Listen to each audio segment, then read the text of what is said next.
Chapter 56. Kingdom of Valinor 314 AC. Daeron hugged his daughter close to his chest as muffled screams came from the other side of the closed door. He couldn't help but grimace as the painful screams tugged at his heart. The only reason he was sitting composed outside the birthing chamber was because his young daughter Alyssa was sleeping soundly on his shoulder. His daughter's steady breaths kept him calm while Daenerys was suffering the pain of birthing their third child into the world. "Your Grace, I could take the princess to her bed," a maid offered. "Thank you, Rhea. For now, let her sleep like this," Daeron said, petting his daughter's silver locks. "Yes, Your Grace." The maid bowed. He didn't say he was unwilling to let go of his daughter from his hands because her weight on his shoulder was comforting. It kept him grounded and warded off the fear he was feeling on account of his wife's painful screams. However, Sansa's knowing look let him know he was not as successful in masking his feelings. He wondered when Sansa learned to read him so easily. Perhaps being a mother has changed her in many ways. He mused. Fatherhood certainly brought many changes in himself. The unlimited powers that he accumulated after his bloody campaign in Westeros were wholly corruptible. He would have let the power consume him whole if he hadn't been blessed with a son after the long night. But being a father taught him the need for patience and caution. He also wanted to set an example for the child and have his son look at him with pride rather than fear. It was such thoughts that guided him in shaping the policies that followed. The vast powers that he gathered were slowly diluted, and in their stead, he propped up the Justicars into a judicial body. For now, the arbitration courts of the Justicars were only found within the borders of the Crownlands. But that soon changed, with more Justicars and courts expanding into the rest of Westeros in the coming decades. If Aemon's birth taught him the value of sharing his power and empowering the people of the kingdom, the birth of Alyssa taught him to care more about his subjects. Instead of seeing the people of Westeros as a means to preserve his wealth and power, he saw them as his flock.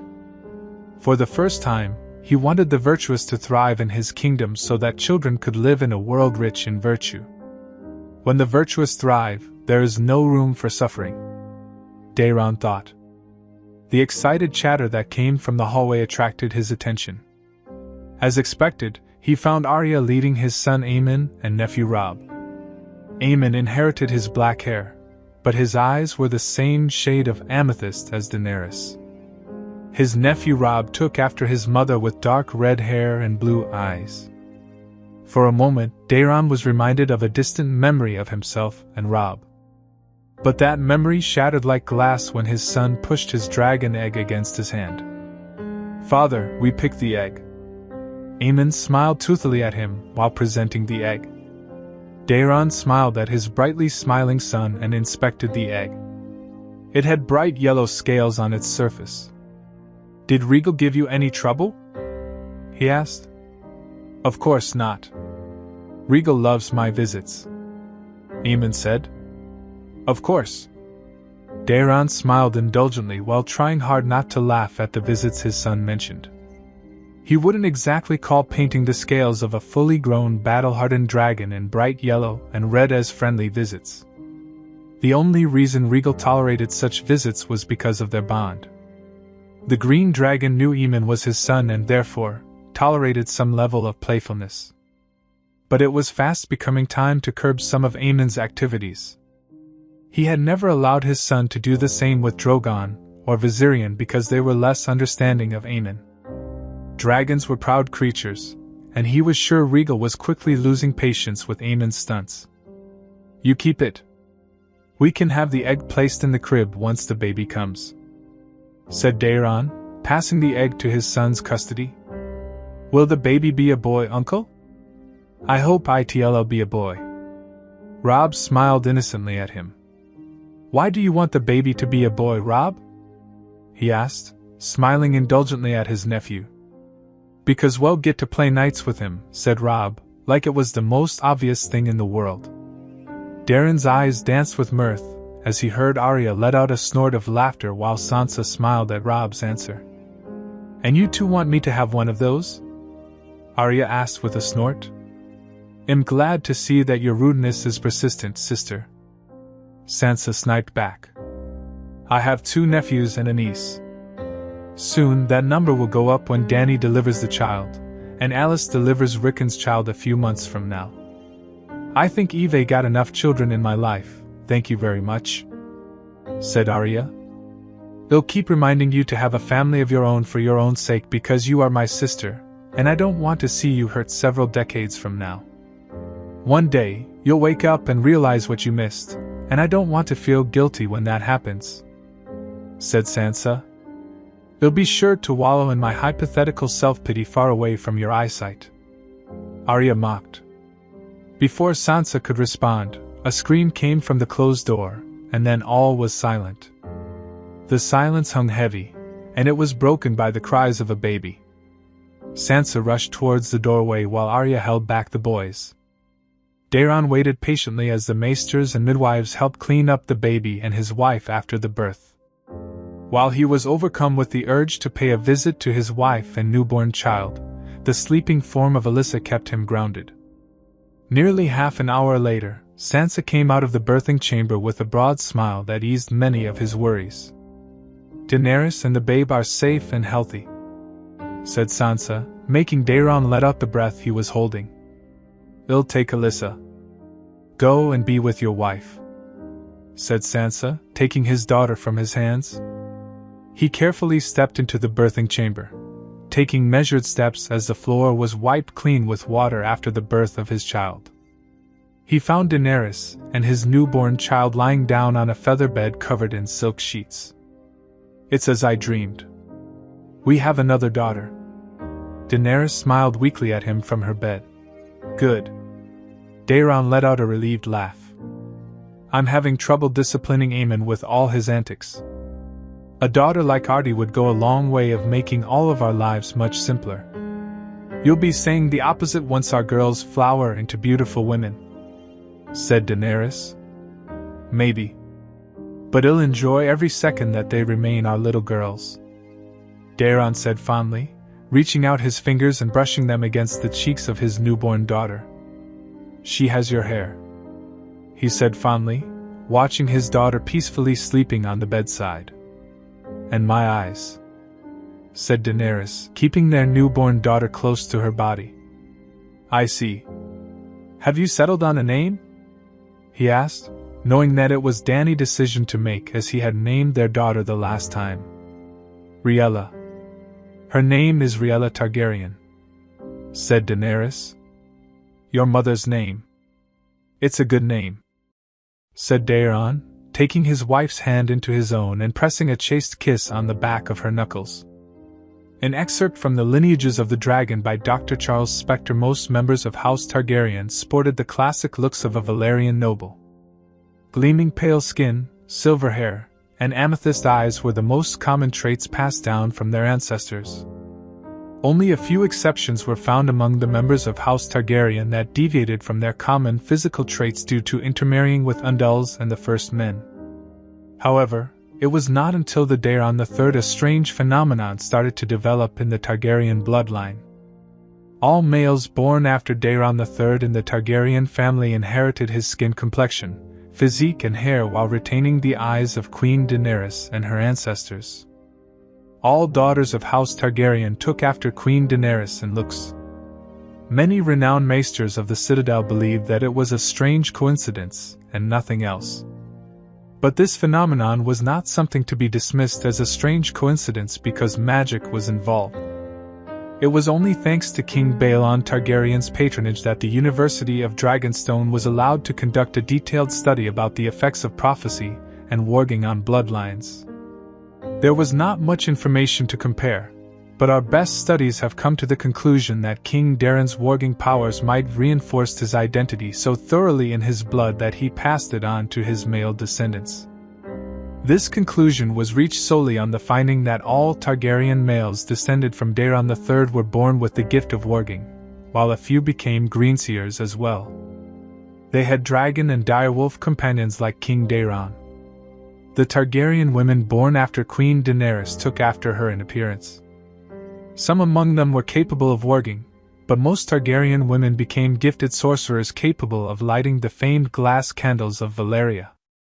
Varys closed his eyes and let out a deep breath, enjoying the warmth of the sunlight as it shined upon him from the window of his chamber. Opening them, he looked upon a city that had changed dramatically and rapidly in the last decade.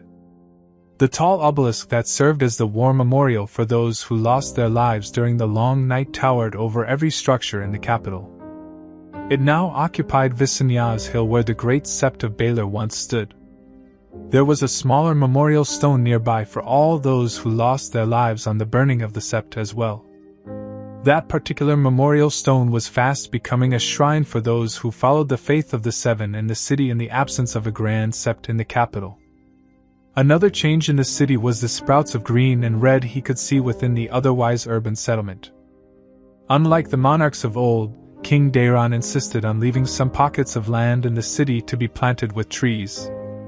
The Green Cover Project His Grace called it, Varys reminisced with a smile.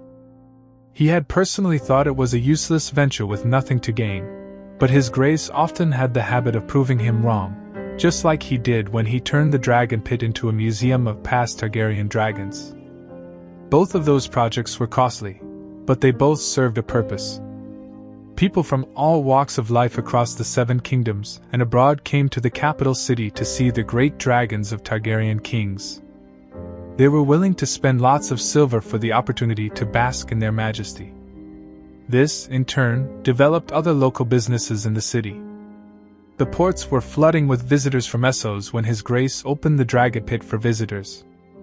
The Green Cover Project, on the other hand, helped His Grace to plant weirwood trees within the city without anyone noticing. Later, this immensely helped when many northerners and other free folk settled in the city. Already, these places were turned into places of worship. He was also privy to some information about His Grace's efforts to bring the children of the forest to change these places into proper gods' woods with the faces of the old gods carved on the trees. King Daeron had also cleverly created a separate knightly order called the Knights of God's Groves. These knights were charged with the protection and maintenance of the gods' woods within the city and were responsible for the protection of the dragon pit. Of course, the city's renovation was not confined to planting trees and museums. The entire city's layout was being overhauled, and in the days ahead he supposed King's Landing would be a gleaming city sprawled out over the 3 hills of the Conqueror and his sister wives. He did not doubt that Daeron Targaryen would take the city to new heights. With gold from Highgarden and Casterly Rock, there was no reason to suspect anything else. Clasping hands behind his back, Varys turned away from the window and walked out of his room. His destination was the throne room, the one place that had seen not much renovation after His Grace added a throne for Queen Daenerys. A decade of peace had allowed Varys to rest easy in his seat in the small council.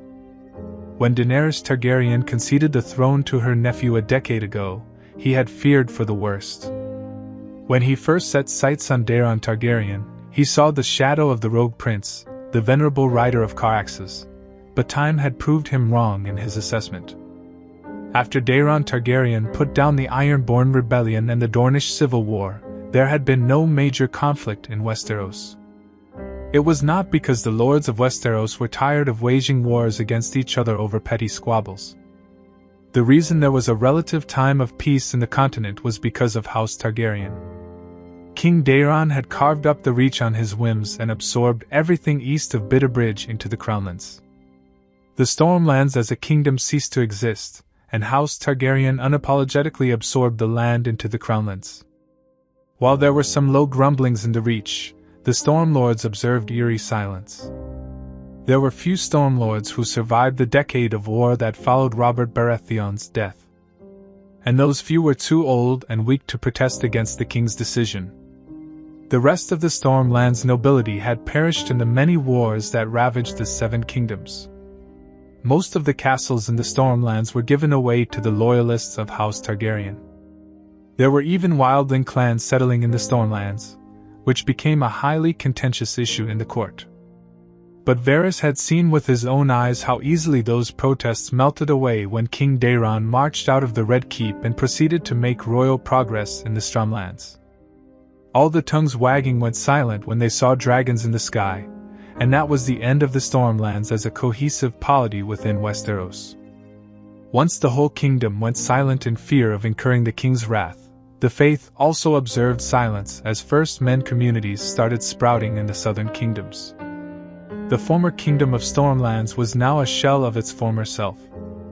It was now quickly turning into a bastion of First Men culture in the north. The most controversial decision so far had been giving away castles to wildling clans. The castle of Storm's End was given to the chieftain of then as a wedding gift. It was a scandal when the royal court learned Sansa Stark decided to take Sigorn of then to be her husband. The marriage between a wildling clan chieftain and Sansa Stark was widely opposed in the court, as many had tried desperately to earn the hand of the king's cousin. However, no one dared to make it an issue, as everyone feared the power of House Targaryen. One only needs to ask the Ironborn, the Lannisters and the Freys to see what happens to those who defy the House of the Dragon. Varys had many misgivings about how Daeron Targaryen ruled but had to admit the king was a decisive ruler. Unlike what he feared, the brittleness of ruling through fear did not seem to have affected King Daeron's reign. He supposed the policy of looting the gold and resources from his defeated enemies, and spending them on propping up King's Landing was a masterstroke. All the gold from Casterly Rock flooded into King's Landing, and the king aptly spent it reconstructing the entire capital ravaged by war and wildfire. The treasury overflowed with gold within 5 years of King Daeron's reign. The people of King's Landing now no longer lived in a shit-filled city. Instead, the capital hosted some of the cleanest roads, wells, bathhouses, and sprawling buildings, all neatly arranged never to impede the flow of people, horses or carts within the city. Even the Crownlands have improved considerably under more than a decade-long reign of House Targaryen. The restoration of the royal fleet was also a major decision that restored peace in the Narrow Sea. It was an ongoing work to purge the seas of pirates, primarily because of a weakened Pentos. At first, it was the attack of Pentos by the mercenary company the Windblown. An agreement was struck between Queen Daenerys and the Windblown after she broke the siege of Meereen. That agreement stipulated the Iron Throne's help in taking Pentos. Thankfully, that was an agreement King Daeron didn't uphold. Yet that didn't stop the Windblown from enlisting the aid of a Dothraki Khalasar, which had split away from the Queen's army in Essos. The following war weakened Pentos by expending a great deal of fortune to defend themselves. But it was a profitable war for House Targaryen. King Daeron flew his dragon across the Narrow Sea and burned the Dothraki Khalasar and the ambitious mercenary captain of the Windblown. Suffice it to say, the mercenary company and the Dothraki Screamer were ashes in the wind. Gold and silver flowed into the coffers of Targaryen treasury from Pentos in return for the military aid. Still, the brief war had cost Pentos dearly, and the instability of Volantis in the wake of the Queen's looting had once again turned Stepstones into an open battleground. The only piece of good news was that the Dornish had yet to step in and make it complicated. They were busy sharpening their spears to have another go at each other after King Daeron forced a tentative peace between the two warring factions. Of all the things my king could do, I never thought it'd be to split Dorne and even knock down the princely status of House Martell. Varys thought amusedly. It was a dangerous play to make, but so far, he had seen King Daeron making measured steps with Dorne. Almost everyone in Dorne could see what was happening to their once great kingdom, but Varys felt they had resigned themselves to wait out the ego clash between Lady Arianne Martell and Lord Gerald Dane. Doran Martell had tried to bring peace to Dorne by trying to negotiate a marriage between his daughter and the Darkstar of High Hermitage. But that fell apart when the man suddenly died one night in his sleep. Whispers of foul play were there, but nothing could be proven. It didn't help half of Dorne believed Arianne killed her own father while the other half thought Gerald Dane had a hand in it. Nothing could be farther from the truth. He knew, for a matter of fact, the true killer of Doran Martell was the one who was about to inherit his position in the small council today. Knowing that actually made him relieved. After all, When he was retiring from his post, he had a competent replacement more than capable of executing the duties the post demanded. "You seem to be in a good mood today, Lord Varys." Varys fought down the urge to jump in surprise. Instead, he tried his best to act normal as Arya Stark slid beside him in the throne room. "I'm leaving the city behind and my responsibilities. It's a refreshing feeling," Varys said brightly. "Oh, please. You hate yourself for doing this." Arya scoffed. "Yes, I do. I wish I were a spry young man. Unfortunately, age is one enemy we must surrender to in the end. Your accommodations in Dragonstone are fabulous. Eve's seen to it. You'll not be in need of anything, and trust me, you'll be properly challenged in your new post," Arya promised. "I believe you, Lady Stark." Varys smiled at the subtle displeasure he could feel from the Stark woman on his form of address. "Or shall I address you as the Mistress of Whispers?" He rarely got to get under the skin of the king's cousin, but he made his wins count whenever he managed to rear as it might. "Do whatever you like." Arya shrugged her shoulders. "How considerate of you." Varys smiled thinly. They suspended further conversation as more courtiers filled into the throne room. Many lords from far and wide were arriving for a tourney in the capital in honor of the king's newborn child. The invitations had been sent long before the child had even been born, and now the realm knew the third child of King Daeron and Queen Daenerys was a daughter. But today's court was not just about the proclamation of the birth of the young princess.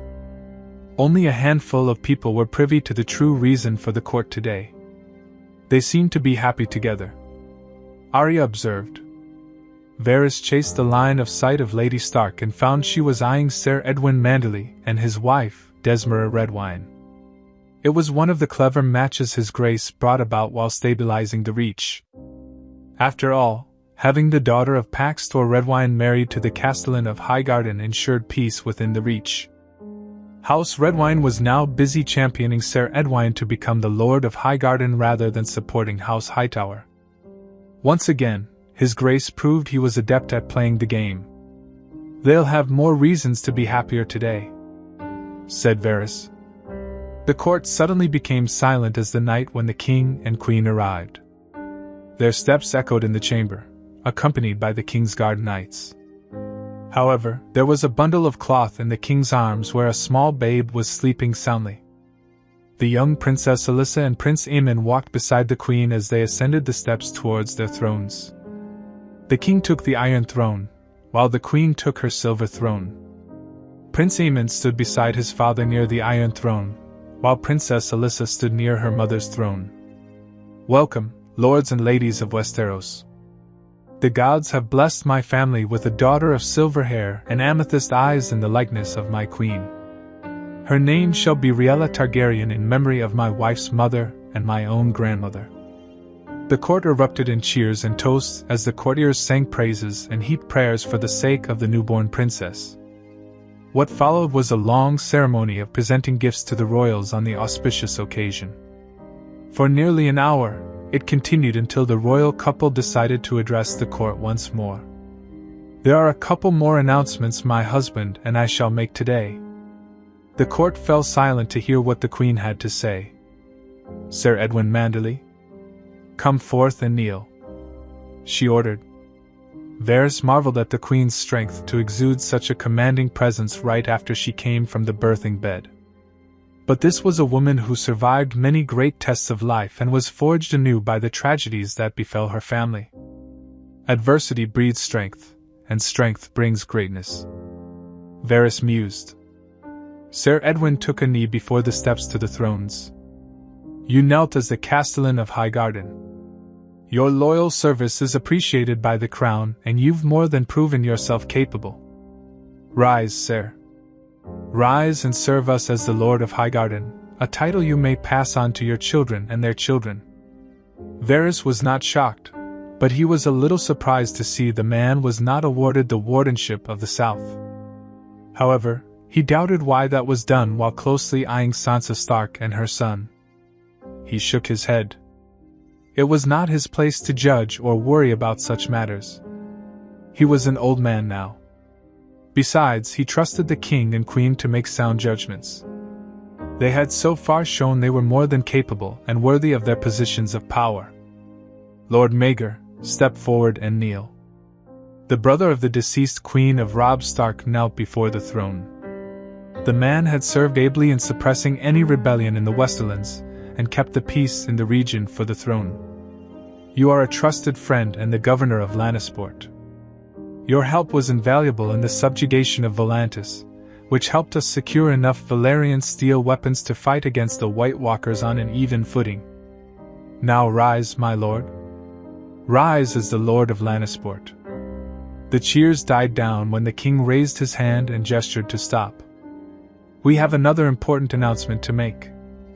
From this day forth, we'll stop calling ourselves the Seven Kingdoms. There are no seven kingdoms, as there are no seven kings. There is only one king and queen in Westeros, and they sit before you here in these thrones. Therefore, I, Daeron of House Targaryen, declare the seven kingdoms are one, and shall go by the name of Valinor henceforth.